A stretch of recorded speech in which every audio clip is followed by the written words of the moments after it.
میں آتی ہیں، تو نبی کریم صلی اللہ علیہ وسلم نے واضح فرمایا کہ بدشگونی لینا اور چیزوں کو نحوست یا حفاظت کا ذریعہ سمجھنا درست نہیں، بلکہ اصل حفاظت صرف اللہ کے ہاتھ میں ہے۔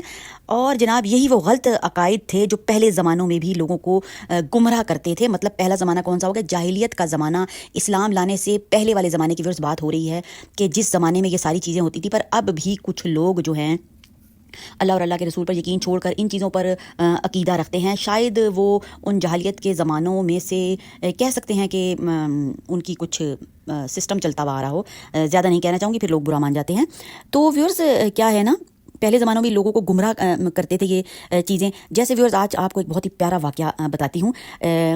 واقعہ جناب دریائے نیل کا، اکثر لوگوں نے سنا ہوا ہوگا، جنہوں نے سنا ہوا ہے ویل اینڈ گڈ، جن لوگوں نے نہیں سنا ہوا ان کے لیے خصوصی واقعہ جو ہے وہ سناتی ہوں، اور پھر آپ کو دعا بھی بتاؤں گی تاکہ تھوڑی سی جو ہے وہ اصل بات آپ لوگوں کو سمجھ میں آ سکے۔ جیسے دریائے نیل کے بارے میں لوگوں کا یہ یقین کہ قربانی کے بغیر وہ نہیں بہتا۔ اسلام آیا تو اس نے سکھایا نہ کوئی چیز خود نقصان دیتی ہے نہ فائدہ، سب کچھ اللہ کے حکم سے ہوتا ہے۔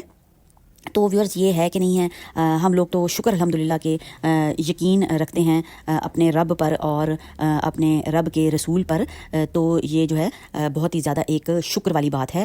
تو ویورز کیا ہے، اسلام ہمیں کیا سکھاتا ہے؟ اسلام ہمیں یہ سکھاتا ہے کہ زندگی کو سنوارنے